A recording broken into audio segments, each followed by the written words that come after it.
승진한다거나 합격한다거나 상을 타온다거나 뜻하지 않게 아들이나 딸이 반장이 되어 온다거나 집안에 기대하지 않았던 일들이 조금씩 아주 작은 거지만 좋은 일들이 생기면 아마 운이 좋아질 확률이 훨씬 더 높다고 봐야 되겠죠. 안녕하세요. 저는 동국대학교 미래융합교육원에서 사주명리학 또는 관상 이런 것들을 강의하고 있는 김동환 교수입니다. 근래에는 더 피플이나 더 포춘이라는 21세기 북스에서 나온 책들을 좀 쓰기도 했고 지금까지 이제 운명에 관련된 책을 한 30권 정도 썼습니다. 사주명리학이란 무엇인가요? 사주명리학이라는 것은 우리가 가끔 한 번씩은 들어봤을 것 같은데 갑을병정 무기경신임계, 그다음에 자축인묘 진사오미 신일술래. 자축인묘 진사오미 신일술래는 이제 띠동물, 쥐띠, 소띠, 호랑이띠 이런 띠동물을 가지고 이제 서로 합친 게 이제 육식갑자라고 하는, 올해가 이제 을사년 이렇게 되는 건데, 그것이 연월일시 네 개의 기둥이라 두 글자가 하나씩 서 있다 그래가지고 사주고, 두 글자씩 8개니까 팔자라고 해서 이 사주팔자를 오행으로 연구하는, 그걸 분석하는 학문이다 이렇게 보시면 될 것 같아요. 사람들이 사주명리학에 대해서 가지고 있는 착각이 있을까요? 일단 먼저 사주명리학을 할 때 사주팔자에서 모든 걸 결정해 줄 수 있다라고 생각해서 내년에 어떻게 되느냐, 후년에는 어떻게 되느냐, 큰 돈은 언제 들어오느냐, 우리 아들은 무조건 대학교 갈 수 있냐, 이런 식의 질문들을 좀 많이 하는데, 그런 거보다는 저 사주 안에 쓰여져 있는 자기를 찾는 게 가장 중요하다. 나의 사주에 무엇이 있고 어떻게 살면 미래에 잘 될 건가에 대한 분석을 하는 거다. 미래에 가만히 놀고 있는데 미래가 잘 되는 게 아니라 지금 현재를 어떻게 살 것인가에 대한 연구 학문이다 이렇게 보셔야 되겠죠. 운이란 무엇인가요? 우리는 뭔가 결정돼 있다고 생각하거든요. 쪽집게처럼 딱 결정돼 있다는 건데, 운명할 때 운은 움직일 운자거든요. 그래서 운명 그러면 삶을 움직이는 학문. 근데 모든 게 움직일 수 있는 건 아닌데, 예를 들어서 남자 사주팔자에 여자가 많다. 그러면 바람둥이도 될 수 있지만 산부인과나 연예인이 돼서 여자 팬들을 몰고 다닐 수도 있다. 이게 운명학이다. 운명학은 고정돼 있고 결정돼 있는 게 아니라, 만약에 고정되고 결정돼 있으면 결정돼 있다라는 결명학이 됐거나 고정돼 있다는 고명학 이렇게 됐을 텐데, 움직일 운자를 썼다는 거, 운동선수 할 때 운자, 이런 운자를 썼다라는 것은 뭔가 변화가 어느 정도 가능하다라고 하는 의미에서 운은 그런 것이다. 그러니까 변화가 가능성이 있다. 이렇게 보시면 되겠을 거예요. 인생에서 대운이 오기 전 나타나는 신호는 무엇이 있을까요? 대운이라는 거 원래 10년씩 흘러가는 것을 대운이라고 하는데, 좋은 대운이 들어올 때는 대체적으로 예를 들어서 좋은 꿈도 많이 꾼다거나 자연에서 문지개 같은 걸 많이 본다거나 그럴 수도 있고, 또 가족들 중에서 누군가가 승진하거나 합격하거나 또는 뭔가 좋은 일들이 조금 작은 것이지만 좋은 일들이 생길 때는 아마 이제 좋은 운이 들어온다고 보시면 되겠고요. 누군가가 일확천금의 꿈을 부추기거나 이런 경우, 아주 뭔가 이렇게 좀 사기인데 잘 못 알아듣는, 뭔가 100만 원 투자하면 1억 줄게 이런 느낌의 사람들이 온다라면 나쁜 운이 들어올 가능성이 조금 있다 이렇게 보셔야 될 거예요. 그러니까 얘기한 것처럼 승진한다거나 합격한다거나 상을 타온다거나 뜻하지 않게 아들이나 딸이 반장이 되어 온다거나 집안에 기대하지 않았던 일들이 조금씩 아주 작은 거지만 좋은 일들이 생기면 아마 운이 좋아질 확률이 훨씬 더 높다고 봐야 되겠죠. 운을 높일 수 있는 방법이 있을까요? 예를 들어서 풍수적인 것들도 있을 수 있고 사주적인 것들도 있을 텐데, 풍수적인 것 같은 경우는 이 현관문 같은 경우가 아주 깨끗하게 한다. 또 싱크대 같은 경우도 깨끗하게 한다. 현관문은 바깥에 좋은 기운들이 들어오는 공간이니까 너무 지저분하지 않고 너무 물건들을 많이 쌓아놓지 않는 것이 좋다라는 거고요. 그 다음에 싱크대나 화장실 같은 경우는 물이 이제 원래 재물이거든요. 재물에 해당되는 곳이 딱 집안에 두 군데인데, 화장실하고 싱크대, 거기에 이제 예를 들어서 설거지도 한 이틀, 3일 동안 싸놓는다든지 이러면 집안이 대체적으로 안 되는 경우가 많죠. 그래서 텔레비 방송에 나올 때 부부싸움이 심하고 힘들어하는 가정들을 보면 싱크대 위에 뭔가 많이 존재하고 청소도 잘 안 하고 그러죠. 그런 집들은 이제 돈이 들어올 가능성이 떨어진다고 봐야 되겠죠. 그런 면에서는 좀 깨끗하게 하는 것도 좋은 운을 불러들이는 방법 중에 하나다라고 보시면 되겠고요. 또 사주로 본다라면 자기의 장점을 잘 찾는 거, 자기의 기질을 뭔가 잘 찾아가는 거, 이런 것들이 가장 중요하죠. 뭐 나는 예를 들어서 자유롭게 맡겨주는 걸 좋아하는 사람인데 너무 타이트한 직장 생활을 한다거나 그러면 못 견뎌하는 거고, 또 조직 생활을 해야 되는데 자꾸 사업을 한다고 뭐 자꾸 뛰쳐나가면 그것도 이제 성공할 수 없는 부분들이어서 자기한테 가장 잘 맞는 것을 찾는 것도 좋은 운을 불러들이는 조건이라고 봐야 되겠죠. 예를 들어서 뭐 아까 풍수적으로 뭐 집안 정리를 잘 한다거나, 또 사주에 예를 들어서 본인이 도화살이 있으면 도화살 직업을 잘 선택한다거나, 역마살이면 역마살 직업을 잘 선택한다거나, 그런데 바깥에 해외를 왔다 갔다 하는 외교관이나 비행사가 돼야 되는 사주팔자인데 연구만 하고 있거나 그러면 이제 못 견디죠. 뭐가 내 직업이 안 맞는 느낌도 있고, 끼가 넘쳐가지고 연예 예술 방송 쪽 끼가 꽤 있는데 그거를 제대로 발휘하지 못해서 예를 들어 다른 직업을 하고 있다라면은 아마 견디기 힘들 거예요. 그래서 자기를 잘 찾는 게 일단 운을 좋게 하는 방법 중에 가장 중요하다라고 볼 수 있어요. 풍수질이란 무엇인가요? 풍수질이라는 거는 먼저 옛날 같은 경우는 초창기는 이제 바람과 물을 잘 가두는 거, 이게 이제 풍수질이거든요. 그 풍수 이거거든요. 근데 왜냐하면 옛날에는 산이 좀 잘 감싸고 있고 물이 꼭 필요하고, 그래서 어떻게 보면 이제 옛날 같은 경우는 뭐 난방이나 이런 게 잘 안 됐으니까 산세가 잘 가로막혀 가지고 바람을 잘 가두고 물을 잘 얻을 수 있는 공간이 사람 사는데 최고 좋은 거였고, 좀 지나가면서 산소자리 잘 쓰면 좋다고 하는 것이 풍수였었는데, 지금은 사실은 이제 풍수 인테리어 쪽으로, 예를 들어 아파트나 가정주택이나 이런 쪽, 뭐 또는 회사나 이런 쪽에 책상 방향, 뭐 실내 인테리어 색깔, 뭐 이런 것들을 좀 활용하는 것들을 풍수 인테리어라고 할 수 있을 것 같아요. 이사 가려고 할 때 가장 중요하게 봐야 할 것은 무엇이 있을까요?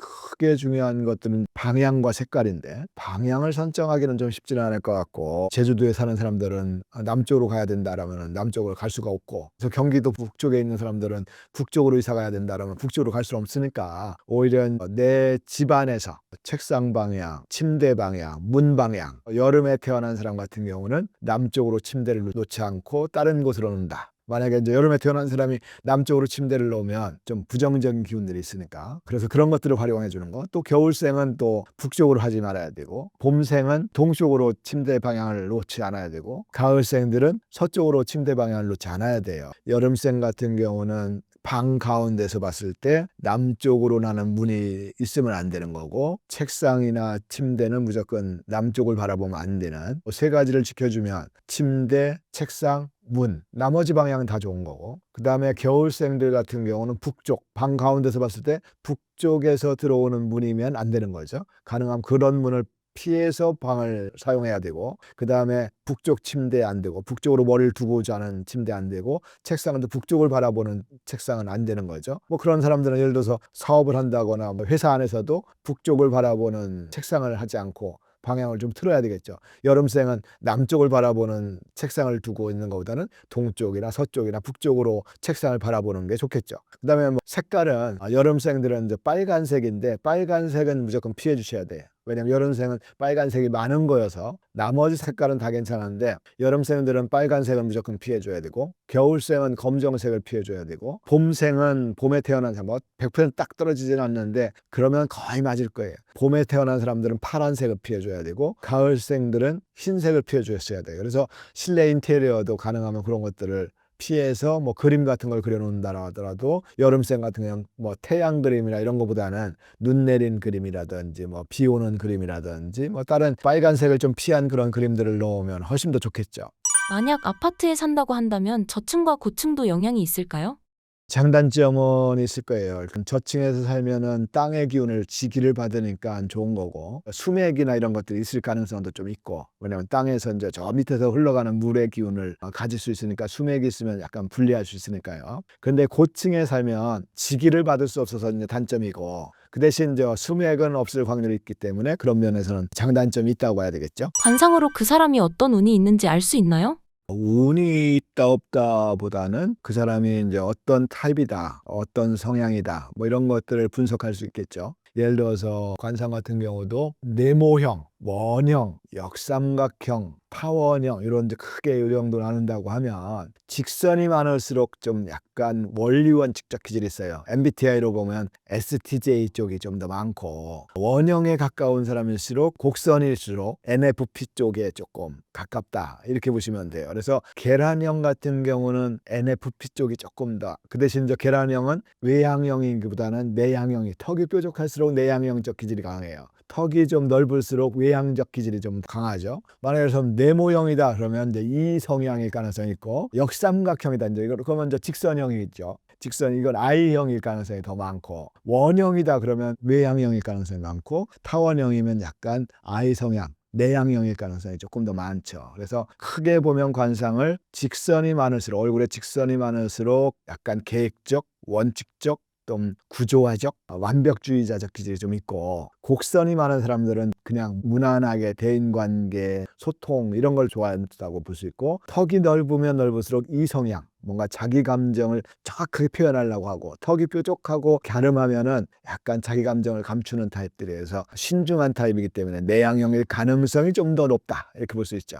사람마다 사주가 정해져 있는 건가요? 큰 틀에서는 어쨌든 뭐 사주팔자가 딱 결정돼 있으니까 정해져 있다고 봐야 되겠죠. 그렇지만 100%딱 정리돼 있다, 정해져 있다라기보다는 예를 들어서 도화살이 있다. 도화살이 있으면 잘못하면 옛날 같은 경우는 주색 잡기에 빠진다 그래가지고 아주 안 좋게 보는. 그래서 이제 조선시대 때 같은 경우는 기생이 되거나 광대가 되기도 했어요. 끼는 넘치는 노래 잘하고 그림 잘 그리고 뭐 악기 잘 다루고 이러는 친구들이 조선시대 때는 사실 할 일이 별로 없으니까 기생이나 광대를 가야 되는데 그때는 정말 천민이었었죠. 지금은 노래 잘하고 춤 잘 추고 악기 잘 다루면 세계적인 가수가 돼서 BTS라든지 뉴진스가 될 수도 있는 거여서 사실은 시대가 중요하다라는 부분도 있어요. 사실은 마이클 조단 같은 경우도 150년 전에 농구가 없었던 시대에 태어났으면 아마 노예가 됐거나 그럴 수도 있었을 텐데 힘 잘 쓰고 뭐 그러니까 지금 태어나서 어쨌든 농구계로 일단 1등을 한 거니까 그런 부분에서는 국가나 사회가 어떤 직업이어도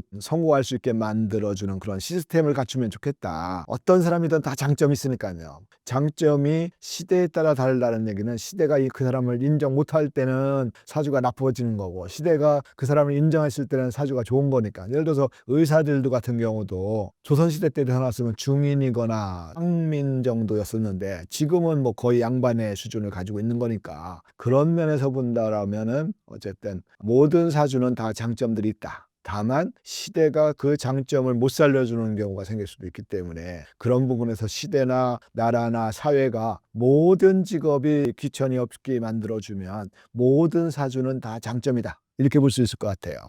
최근 유명인 중에 사주를 잘 타고난 사람이 있을까요? 시대를 잘 타고난 거죠. 사주도 잘 타고났지만은 BTS들 같은 경우는 사주에 도화도 있고 역마도 있고 그래서 역마는 이제 해외를 왔다 갔다 하는 그런 사주인 거고 도화는 또 인기를 가질 수 있는 그런 사주이기 때문에 이 친구들이 지금 시대에 태어났으니까 정말 세계적인 가수가 되는데 만약에 조선시대 때 태어났으면 역마 제일 싫어하거든요. 조선시대 때는 많이 떠도는 걸 제일 안 좋아했으니까 거기다 또 끼가 있는 거 더 안 좋아했죠. 그냥 아주 얌전하게 걷는 것도 조심조심 걸어야 되는 그 양반 시대에 끼가 넘치면 그건 큰일 나는 거였기 때문에 그런 면에서 BTS나 뉴진스 같은 사람들은 시대도 그렇고 사주도 잘 타고났다 이렇게 봐야 되겠죠. 대통령 같은 리더가 되는데 유리한 사주가 무엇인가요? 예를 들어서 이제 진보 쪽의 대통령 같은 경우는 약간 이타적 기질이 좀 강한 약간 불쌍한 사람을 봤을 때 좀 도와줘야 되겠거나 뭐 사회복지나 이런 거에 관심 있는 사람들이 조금 더 많이 성공할 수 있고요. 김대중 전 대통령이나 이런 사람들은 그런 이타적 정신에 매우 강한 사람들 김근태, 김대중 뭐 이런 사람들은 이타적 기질이 매우 강한 사람들이죠. 그 대신 보수 쪽에는 좀 약간 자기 걸 지키려고 하는 기질이 좀 강한 타입들이 조금 더 그 분야에서 좀 성공할 가능성이 있어요. 뭐 자기 거를 절대 손해보지 않으려고 하는 그런 기질들이 뭐 박정희 전 대통령이라든지 전두환이라든지 이런 사람들은 자기 걸 지키려고 하는 그런 기질이 매우 강하기 때문에 그런 면에서 이제 보수와 진보가 조금 차이가 있긴 하다 이렇게 볼 수 있을 것 같아요. 대통령 당선을 사주로 예측할 수 있을까요? 대충은 예측을 관상이나 사주를 가지고 먼저 사주는 그 대신 상대성이기 때문에 한 사람 사주만 알아서 되는 게 아니라 상대의 사주들 다 알아야 되는 게 있죠. 상대성이니까 내 사주가 아무리 좋아도 상대가 더 좋으면 안 되는 부분들이 있으니까 그래도 대충 이 사람 정도면 대통령이 될 가능성은 좀 있겠구나라고 사주를 가지고 한 사람 사주만 가지고도 대충 예측을 할 수 있을 부분도 있고요. 그다음에 관상 같은 경우도 보는데 관상은 동물 중에서 육식 동물이 있고 초식 동물이 있어요. 초식 동물은 사업이나 이런 걸 하면 잘 할 수 있는 꾸준히 끈기 있게 오랫동안 가는 거. 초식 동물은 아침부터 저녁까지 먹으면서 계속 먹고 그냥 끈기가 있거든요. 육식 동물들은 좀 쉬다가 누워 있다가 한번 일어나서 배고프면 호랑이 같은 경우도 한 3일에 한 번 정도 잡아먹고 또 한 이틀 3일은 또 쉬고 이러거든요. 이게 육식 동물들 관상들은 정치 쪽에 잘 어울리고 초식 동물 같은 경우는 사업이라든지 직장 생활이라든지 이런 것이 조금 더 잘 어울린다고 보기 때문에 그다음에 육식 동물 중에서도 암컷 육식 동물 닮은 보는 게 조금 어렵긴 하지만 그다음에 수컷 닮은 육식 동물이라고 보면 암컷 닮은 육식 동물은 좀 몇 명을 잘 관리하는 타입이고 수컷 같은 경우는 좀 아주 많은 사람들을 거느릴 수 있는 그런 능력이 좀 있다라고 볼 수 있기 때문에 그런 것까지 잘 살피면 그다음에 육식동물 중에서도 하이에나 관상도 있을 것이고 호랑이 관상도 있을 것이고 곰 관상도 있을 것이고 개 관상이나 이런 것도 있을 테니까 그런 걸로 보면은 호랑이나 사자나 하이에나 같은 경우는 좀 약간 호랑이나 이런 거보다는 좀 깔끔한 스타일은 아니고 뒤로 뭔가를 챙기는 관상이에요. 대통령이 만약에 된다고 하더라도 반드시 돈이나 이런 걸로 문제가 발생해가지고 탄핵을 당하거나 그럴 가능성이 좀 있다라고 해야 되겠죠. 흔히 여자 복이 없다, 남자 복이 없다 라는 말이 있는데 이런 사람들의 공통적 특징은 무엇인가요?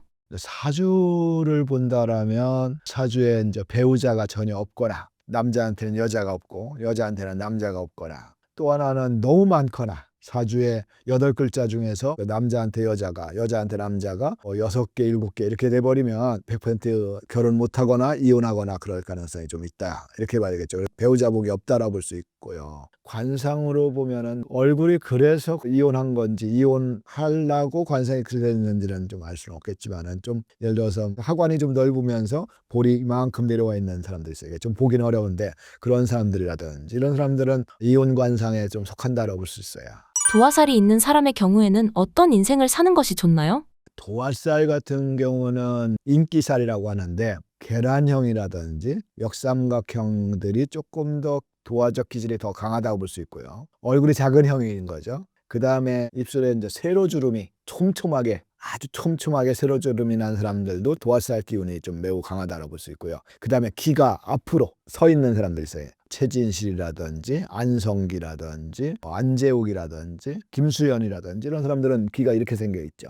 뒤로 제껴 있는 사람들은 명예 쪽이고 앞으로 제껴 있는 사람들 앞에서 봤을 때 귀가 다 전면 다 보이는 사람들은 좀 인기인 귀에 해당된다 이렇게 볼 수 있고요. 그런 여러 가지를 살펴보면 그 다음에 또 콧망울 쪽에 점이 있거나 이런 사람들도 인기를 가질 수 있는 그런 관상이라고 볼 수 있는 부분들이 있고 여러 가지 종류 중에서 그런 것들이 특징이 있으면 어쨌든 인기인 연예예술 방송 쪽으로 가면 성공할 가능성이 높다 이렇게 볼 수 있죠. 도화살이 많은데 연예예술 방송 쪽으로 가면 성공하고 대박 날 수 있는데 연예예술 방송 쪽으로 가지 않으면 약간 엉뚱한 인기가 있다 보니까 바람을 피운다거나 그럴 수도 있는 부분들이 있어서 그 부분은 잘 살려줘야 되겠죠. 사주가 비슷한 사람은 비슷한 인생을 살 확률이 높은가요? 어느 정도는 비슷하게 살 수도 있어요. 한번 방송에 나왔었던 건데 여자 쌍둥이인데 동생이 미국으로 입양을 갔고 꽤 오랜 시간이 지나서 이제 만났는데 여동생은 정신과 의사를 하고 있었고 언니는 한국에서 무당을 하고 있었어요. 똑같이 사람을 치유하는 그런 직업을 갖고 있다는 것도 독특한 부분들이고요. 큰 틀에서는 그렇게 이제 비슷하게 갈 수는 있는데 다만 이름도 다르고 부모 예를 들어서 똑같은 사주여도 부모도 다르고 나라도 다르고 그러면 좀 더 다른 인생을 살 수도 있겠죠. 만나면 좋은 배우자 사주의 특징이 있을까요? 배우자 같은 경우는 100점짜리는 없기 때문에 궁합이라는 거는 좋은 궁합과 나쁜 궁합이 있는 게 아니라 맞춰가는 부분들이거든요, 사실은. 지금까지 이제 철학관 점집에서는 당신들 둘은 궁합이 안 좋으니까 절대 결혼하면 안 돼. 남편 잡아먹을 궁합이야. 결혼하지 말아야 돼. 뭐 이런 식으로 얘기하고, 당신 둘은 좋으니까 결혼해. 이렇게 하는 게 거의 다였다라면 그런 일은 없다. 100점짜리 궁합과 0점짜리 궁합은 없다. 어쨌든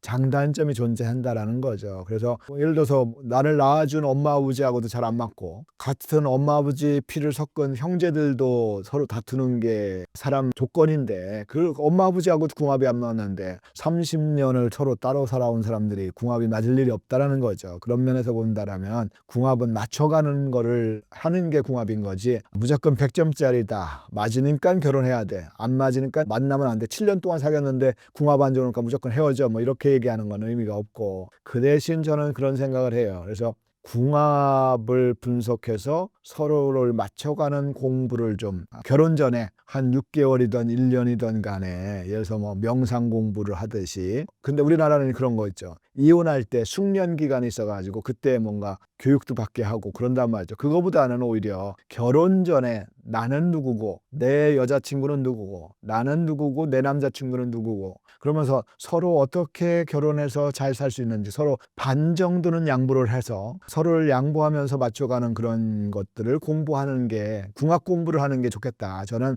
이혼할 때 이혼 공부를 하더라고요. 숙련 기간을 두면서 이혼하지 않도록 교육을 시키는데, 그때는 너무 사이가 안 좋아졌기 때문에 교육해서 될 일이 아니다. 오히려 사이가 좋을 때 서로를 이해할 수 있는 공부들을 시키는 게 오히려 더 좋지 않을까라는 생각을 해요. 서로 궁합이 좋아야 결혼할 수 있나요? 궁합은 꼭 좋다 나쁘다로 결혼하지는 않아요. 결혼하기 전에는 다 궁합 좋게 생각하죠. 그러니까 결혼했는데 또 결혼하고 나면 다 이혼을 또 하니까, 그런 걸로 보면 궁합이 좋은 사람만이 꼭 결혼하는 건 아니라고 볼 수 있고요. 그런 면에서는 누구나 다 궁합이 이렇게 100점짜리는 없다. 지금 3명 결혼할 때 한 쌍이 이혼하거든요. 7, 80대서부터 20대까지를 그렇게 보는 건데, 지금 20대, 30대, 40대 정도로 보면 아마 2쌍 중에 1쌍은 이혼한다라고 볼 수 있을 거예요. 그러니까 이혼율이 엄청 높은 거죠. 그러면 이제 2쌍 중에 1쌍은 살고 있는데, 잘 사는 사람도 있지만은 그냥 투닥투닥 싸우면서 그냥 자식도 있고 그러니까 이혼 안 하고 참고 사는 사람도 있을 거란 말이죠. 그렇게 따지면 아마 한 6, 70%는 궁합이 안 좋은데 그냥 참고 사는 경우가 훨씬 더 많을 수도 있기 때문에, 그런 면에서 보면은 궁합은 서로 이해하면서 살아가는 것이지 좋은 사람을 고르는 거는 쉽지는 않다. 그다음에 연애 기간 때는 다 궁합이 좋다고 생각한다. 근데 살다 보니까 궁합이 나빠진다는 거죠. 그래서 그런 것들을 미리 좀 잘 파악할 수 있으면 좋겠다. 우리가 이제 이런 거가 있거든요. 어떤 사주에 금 기운이 많은 사람이 있어요. 가을생인데 저녁에 태어나거나, 또 사주에 금이 많은 사람들 같은 경우는 자기 원칙적이 있어요. 내가 다 준비하죠. STJ 같은 타입이에요. 애인하고 이제 데이트를 하더라도 미리 식당도 예약해놓고 미리 딱 준비하죠. 그러면 이제 이런 걸 좋아하는 여자들이 있어요. 약간 소심한 사람들, 뭐 사주에 수가 많거나 이런 사람들, I 성향의 여자인데 NFP 쪽에 INFP 뭐 이런 여자분들 같은 경우는 약간 수동적이거든요. STJ 남자가 식당 같은 거 미리 다 예약해 놓고 물어보지 않아. 그러면 되게 행복하거든요. 나한테 물어보지 않고 주도적으로 다 끌고 가니까, 이 남자를 믿으면 내가 잘 행복할 것 같다. 이 남자는 나를 책임질 수 있을 것 같다. 그렇게 생각해서 결혼했는데, 결혼해서도 한 번도 뭐 먹을 거라고 물어보지 않아. 연애 기간 때도 한 번도 안 물어봤는데 결혼해서도 한 번도 안 물어봐. 똑같은 남자인데 우리는 연애 기간 때는 그 사람이 너무 리더십도 있고 주도적이고 나를 배려해서 한 번도 물어보지 않고 음식을 딱딱 준비해 놓는 그런 남자였는데, 결혼하고서는 나한테 의견을 한 번도 안 묻는 이기적인 남자로 보이는 거죠.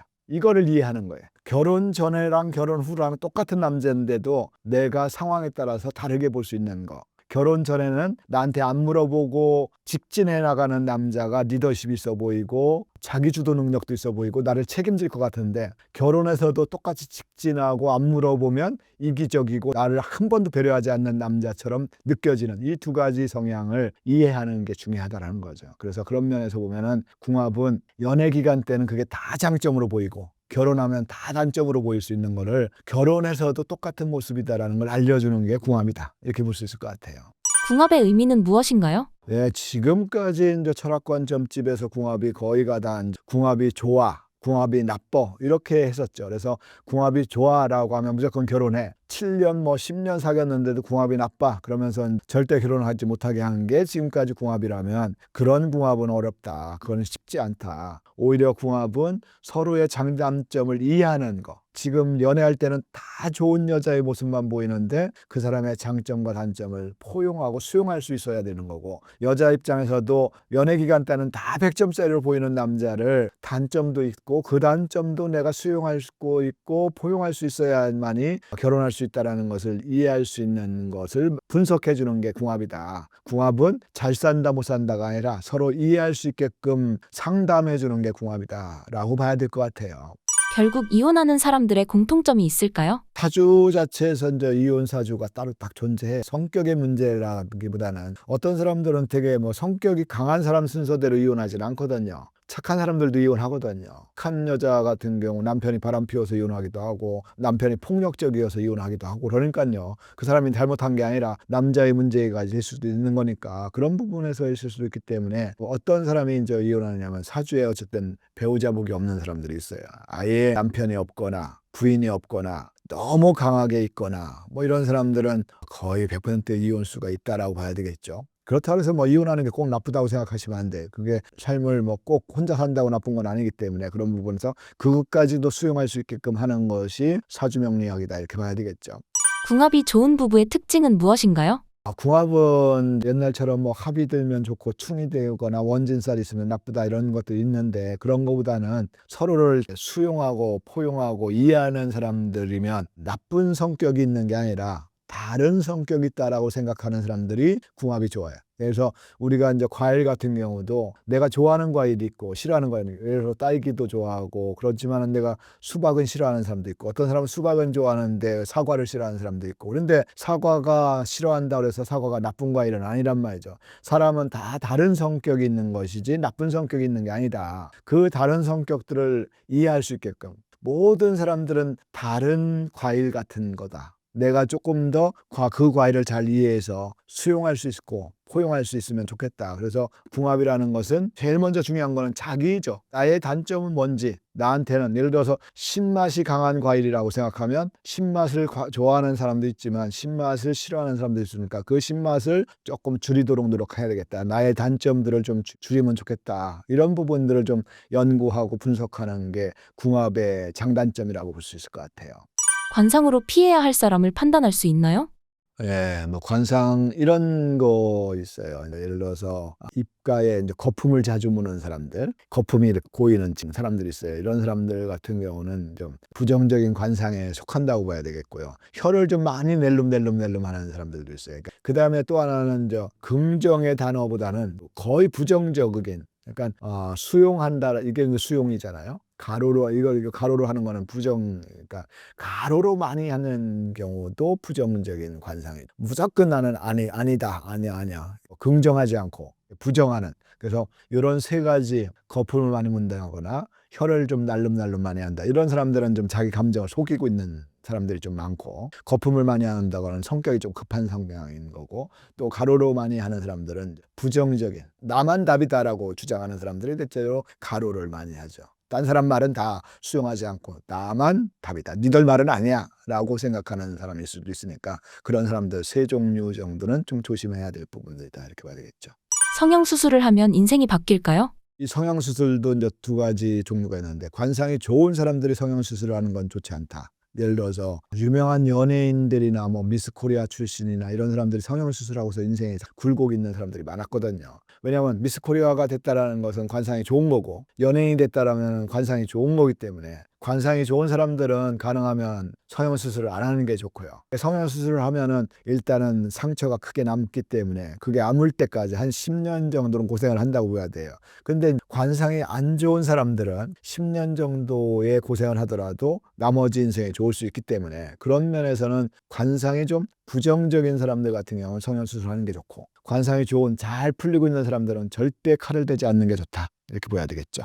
화장이나 치장으로도 관상이 바뀌나요? 뭐 그럴 수 있죠. 화장을 좀 잘하거나 그럴 수 있다라면 충분히 가능성이 있긴 한데, 그게 일관성 있게 하는 게 쉽지는 않은데, 그래서 연예인들 같은 경우도 보면은 카메라빨이라고 하는데 초창기에는 되게 촌스럽고 좀 뭔가 못생긴 것 같은데 한 뭐 3년, 5년 지나면 되게 광택도 나고 그게 이제 계속 화장을 계속 메이크업 하는 사람들이 붙어서 화장도 해주고 그러다 보니까 저절로 관상이 좋은 관상으로 바뀌기도 하죠.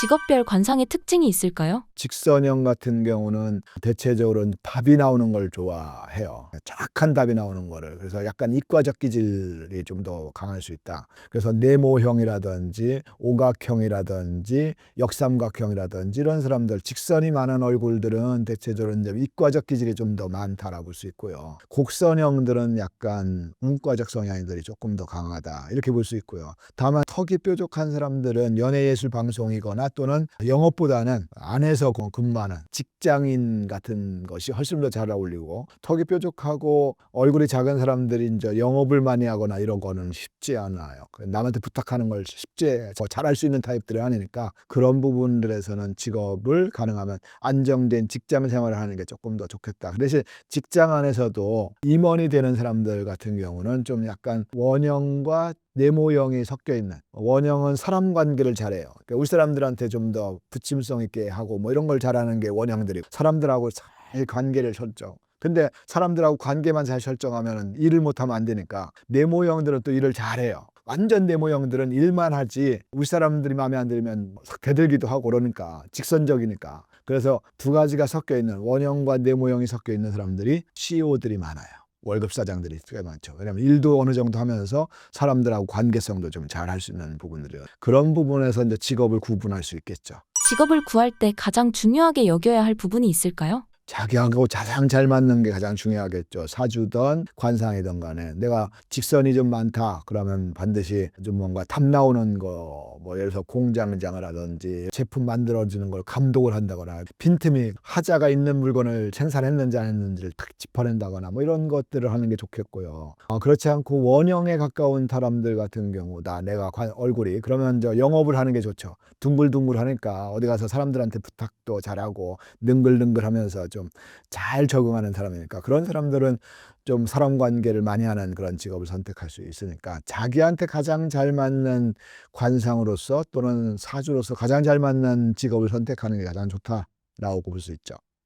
인생이 어떻게 흘러갈지 알 수 있는 방법이 있을까요? 일단 제일 좋은 거는 자기를 정확하게 아는 게 좋죠. 자기를 정확하게 알면 내 인생에 잘 흘러갈 거고요. 내가 누군지 잘 모르고 그냥 나는 그냥 잘 살 수 있어라든지 그냥 막 벌린다거나 그러면은 인생에 꼬일 수도 있기 때문에 정확하게 자기를 이해하는 게 그런데 사실 우리는 자기 이해 공부를 시키는 경우가 거의 없어서 사실은 자기 이해 공부도 정말 중요하다라고 생각할 것 같아요. 그래서 자기를 잘 이해하면 운을 잘 잡을 수 있다. 이렇게 볼 수 있을 것 같아요. 그래서 아마 사람들도 뭐 애니어그램이나 사주나 이런 거를 자꾸 보려고 하고 분석하려고 하는 게 자기 이해를 좀 더 넓히고 싶고 또 타인 이해를 잘 넓히고 싶어서 그런지 않을까라는 생각이 들어요.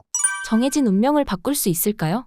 바꿔야 된다. 뭐 지금까지는 철학관 점집이 대체적으로 이제 운이 나쁘니까 뭐 굿이나 부적을 해야 돼. 뭐 이러면서 이제 시작했던 건데 중요한 거는 바꿔야 될 일이 아니라 잘 살려야 될 일이다. 다만 자기의 사주팔자의 장점과 더 희망이 뭔지를 잘 분석해야 되는 거죠. 지금까지는 자기 장점을 못 찾아서 가다 보니까 내가 사주가 나쁜가 보다. 그래서 좋은 사주로 뭔가 바꿔야 되겠다는 생각을 한 거고 누구나 가지고 있는 사주팔자는 다 장점이 존재해요. 누구나 8글자거든요. 사주팔자거든요. 예를 들어서 PD님은 10자고 김동완은 뭐 20자고 그런 게 아니고 누구나 8글자예요. 그러니까 서울역 거지도 8글자고 대통령도 8글자고 다 8글자이기 때문에 그 8글자 사주팔자를 가지고 그 안에는 어떤 사람도 장점이 존재하고 단점도 존재한다. 누구는 100점짜리고 누구는 0점짜리는 없다. 그래서 그 장점을 잘 살릴 수 있어야 된다는 거죠. 그래야 운명을 바꿀 수 있는 거니까. 그래서 그런 면에서는 운명을 바꾸고 살려줄 수 있다. 이렇게 볼 수 있겠죠. 잘 알면. 사주명리학과 MBTI가 어떤 관계가 있나요? 사주명리학 같은 경우는 이제 25가지 유형의 조건이 있어요. 목화토금수라는 게 있고 또 약간 좀 어려웠긴 한데 비식 재관인 이렇게 해서 두 가지가 이제 결합되면 25가지 유형이 나오는데 MBTI는 16가지 유형이 나오고 그래서 정확하게 딱 떨어지진 않는데 예를 들어서 이제 목화토금수만 가지고 보더라도 사주의 목화토금수 오행 중에서 금이라는 거는 STJ하고 딱 떨어져요. 사주에 금이 많은 사람들은 거의가 STJ다. 그 다음에 수하고 목이 동시에 같이 반반 섞여 있는 사람들 같은 경우는 NFP 쪽이 좀 강하다. 그래서 TI하고 사주가 딱 떨어지진 않지만 반드시 그것들이 어느 정도의 연관성들은 분명히 존재한다라고 볼 수 있을 것 같아요. MBTI를 알아야 하는 이유가 무엇인가요? 뭐든지 거기에 너무 신봉하거나 너무 푹 빠지면 이제 위험하다고 보고요. 나를 이해하기 위해서 또는 타인을 이해하기 위해서 MBTI를 좀 잘 활용하면 좋겠다. 다만 그거를 딱 결정시키고 고정시켜서 그 사람은 그래서 그래라고 하면 안 되고 그 사람 안에도 MBTI 안에도 다양한 유형들이 존재한다는 거죠. 어느 때는 내가 INFP였었다가 어느 때는 ENFP였다가 어느 때는 ISTP였다가 이렇게 바뀌거든요. 몇 번씩. 그런 거는 뭐냐면 큰 틀에서는 비슷하긴 하지만 왜냐하면 누구나 다양성을 가지고 있다. 그 다양성 속에서 큰 틀인 것이지 그 사람이 고정된 딱 떨어지는 것이 아니기 때문에 우리가 결정하지 말고 그것을 잘 활용할 수 있게끔 도와주고 이해하는 것이 좋겠다라고 볼 수 있을 것 같아요. 애니어그램이 무엇인지 설명 부탁드립니다. 애니어그램은 원래 이제 서남아시아의 관상이었었어요. 그래서 아프가니스탄 이쪽에 관상이었었는데 아주 오래전에 선교사들이 갔더니 관상을 보고 성격을 분석하더라. 그래서 그거를 선교사들이 하나님이 주신 달란트다. 이거 하나님이 주신 관상이다. 하나님이 9가지 관상을 가지고 성격이나 이런 것들을 내려줬다. 그래서 분석한 게 지금은 이제 그 애니어그램이 목회 상담이라든지 부부 상담이라든지 이런 걸 많이 사용하는데 9가지 유형이에요. 1번 유형이라는 것은 완벽가라고 하는 개혁가인데 얼굴 형태가 이제 관상으로 보면 직선형들이에요. 직선형들은 1번 유형 개혁가라고 하는 거고 2번 유형은 이제 봉사가인데 약간 곡선 유형이에요. 누군가를 이타적 기질이 좀 강한 사람들인 거고 3번 유형은 섞여 있는 약간 원형과 네모형이 섞여 있는 성취가예요. 일할 때마다 성취하고 싶어하는 기질들이 꽤 강한 그래서 내가 뭘 하면서 잘 이루어졌을 때 되게 기쁜 사람들인 거죠. 4번 유형은 예술가인데 예술가는 예술성이 좀 뛰어난 감정의 기복도 좀 있고 예술성의 기질이 있는 사람들이고 5번 같은 경우는 사색가 정보 수집가라고 하는데 생각을 많이 하는 신중한 사람 얼굴 관상으로 보면 턱이 좀 뾰족한 사람들 이런 사람들은 이제 사색가 정보 수집가 그러니까 뭔가 내가 발사를 하기보다는 다 이렇게 수집해가지고 저장하는 타입들인 거고 6번 유형은 충성가 조직에 딱 충성하는 타입 이 사람들도 턱이 뾰족한 사람들이 좀 많죠. 뭐 역삼각형이라든지 계란형 같은 경우가 있고요. 7번 유형은 낙천가예요. 약간 놀기 좋아하고 쾌락적인 거 좋아하고 그러니까 예체능 쪽에 잘 어울리는 사람들이고 8번 유형은 지도자 완전 대장형들인 거죠. 무조건 내가 대장이야. 나는 반장할 거야. 나는 회장할 거야. 뭐 이렇게 돌진하는 유형들이 8번 유형이라고 보면 되겠고요. 9번 유형은 평화가예요. 세상은 다 두루두루 잘 지내야 된다. 약간 원형 얼굴 스타일이 아마 9번 유형이 좀 많을 수 있다라고 볼 수 있을 것 같아요. 그래서 애니어그램은 이렇게 9가지 관상이 처음에는 관상을 가지고 들여와서 지금은 체계화된 목회 상담, 부부 상담, 직업 상담 이런 걸로 많이 발전했다. 근데 사람들이 그것이 관상에서부터 출발했다는 생각을 하나도 안 해요. 다 그냥 누군가가 심리학자가 애니어그램이라는 걸 만들어서 성격 분석을 했다. 뭐 이렇게 하는데 처음은 분명히 관상이었고 동양에서는 관상을 내년에 어떻게 돼, 후년에 어떻게 돼 이렇게 쪽집게로 하는 순간에 서양 사람들은 그것을 심리학, 상담학, 분석학으로 발전시켰다라는 것이 특징이다라고 볼 수 있겠죠. 더 피플을 집필하시게 된 계기가 무엇인가요? 일단 지금까지 사주명리학이라든지 뭐 성명학이라든지 관상학이 쪽집게 이론에 팔려가지고 어떤 선생님한테 무슨 비법이 있는 것처럼 자기가 모든 인생을 다 책임지고 결정할 수 있는 것처럼 이렇게 발전해온 거를 그래서 겁주고 협박해가지고 마지막에는 굿이나 부적을 관상 내년 죽을 거야 사주 내년에 죽을 거야 그러면서 굿이나 부적을 하면 뭐 살 거라고 그런데 굿이나 부적 한다고 갑자기 관상이 바뀌거나 사주가 바뀌질 않잖아요. 사주팔자가 결정됐는데 그게 굿이나 부족한다고 바뀌는 거 아닌데 그렇게 결정론하고 굿이나 부족으로 바꿀 수 있다고 주장하는 그런 사람들이 거의 대다수였다라면 이것을 좀 과학적으로 통계적으로 분석했으면 좋겠다. 그래서 사주와 관상을 통계적으로 분석하고 MBTI나 애니어그램 같은 거와 픽5 이런 것들을 비교해서 닮은 것이 있는지 사주의 그런 성격 분석과 MBTI나 애니어그램의 성격 분석은 닮은 것이 있는지를 비교해 보고 싶었어요. 그래서 사주 명리학이나 관상이나 성명학 이런 것들을 통계화시키고 사주를 심리학화시키고 상담학화시키는 부분들을 좀 해보고 싶었던 게 더피플을 쓴 이유다라고 볼 수 있을 것 같아요. 교수님이 생각하시기에 삶에서 가장 중요한 태도가 무엇인가요? 일단 첫 번째는 긍정적이었으면 좋겠다. 부정적인 것보다는. 그러니까 우리가 철학관 점집을 찾는 이유가 내 인생만 왜 이렇게 안 되지라는 생각 때문에 찾아가게 되고 그렇게 되면 사이비들한테 속아 넘어갈 수 있거든요. 어차피 내가 안 된다고 생각하니까 갔는데 그러면 겁주고 잘 되게 해줄게. 이거를 어느 경우는 1억짜리 굿이나 부족도 하니까 그래서도 인생이 잘 안 풀려가지고 지금 돈도 뭐 2천만 원, 3천만 원밖에 없는 사람이 가가지고 2천만 원, 3천짜리 굿이나 부족해가지고 오히려 더 가난하게 만들어지는 경우가 수없이 많아지거든요. 그래서 긍정적이었으면 좋겠다. 두 번째, 희망적이었으면 좋겠다. 내 안에 분명한 희망이 있다. 어떤 사람이든 부정적인 것만 있지는 않다. 분명한 희망도 있다라는 것들을 잘 파악해주면 분명히 긍정과 희망을 잘 찾으면 그 장점을 잘 찾아서 갈 수 있다라고 볼 수 있을 것 같아요. 그 부분, 나는 왜 이렇게 안 되지보다는 나는 내 안에는 어떤 장점이 있을까를 찾는 거. 우리 아들, 딸 중에서도 쟤는 왜 이렇게 공부를 못하지보다는 그럼 제 안에 공부 말고 또 다른 것들 무엇이 있을까를 한번 찾아보는 거. 수학을 못하면 국어에는 무슨 장점이 있지 않을까라는 것을 생각해 볼 수 있지 않을까라는 생각이 들어요. 같은 비슷한 얘기인데 안 풀린다고 해서 나쁜 사주는 아니다. 분명히 그 안에 장점들이 있다. 저 같은 경우도 제가 태어나면서 제가 사남사녀 막내로 태어났는데 저희 딸 하다가 이제 큰형님이 태어났어요. 그러니까 딸 하다 큰형님이 태어났으니까 집안에 온 사랑을 거기 받았죠. 거기다가 또 아들 이렇게 낳다 보니까 이제 사남사녀 제가 막내인데 태어나면서 저도 이제 한여름에 태어났는데 되게 건강이 안 좋게 태어났어요. 그러니까 공부도 그렇게 잘하진 않았어요. 그러다 보니까 약간 우리 어머니 입장에서는 그렇게 뭐 장점 없는 아이처럼 뭔가 이렇게 대접을 받았죠. 약간 공부 잘하는 아이들한테 더 사랑을 주고 공부 좀 덜 못하고 건강도 안 좋은 아이는 좀 더 뭔가 구박까지는 아니어도 뭔가 약간 차별화했었는데 저한테도 엄청난 장점이 있었어요. 왜냐하면 누군가의 인생을 조언해 줄 수 있는 누군가의 인생에 좋은 삶을 살 수 있도록 희망을 줄 수 있는 그런 상담가로서의 장점을 줬단 말이죠. 저희 어머님은 저한테 장점이 별로 없었다고 생각하는데 저희 큰형님이나 이런 분들은 공부도 잘하고 그랬었는데 아무리 공부를 잘했어도 테레비 잘 못 나와요. 저는 테레비 진짜 많이 나왔거든요. 저희 어머니 봤을 때 저한테 장점이 없었다고 생각하지만 또 우리 큰형님이나 뭐 공부 잘한 형제들은 뭐 유명한 연예인 못 만났지만 저는 유명한 연예인들 상담을 다 했으니까 분명한 어떤 장점들이 있다라는 것을 잘 봐줬으면 좋겠다. 우리 아들, 딸 중에서도 공부 못한다고 또 장점이 없는 것처럼 보이지만 그 아이한테도 분명한 장점들이 존재한다라는 것을 잘 살려주면 정말 좋은 거이지 않을까라는 생각이 들어요. 구독자님들에게 한 말씀 부탁드립니다.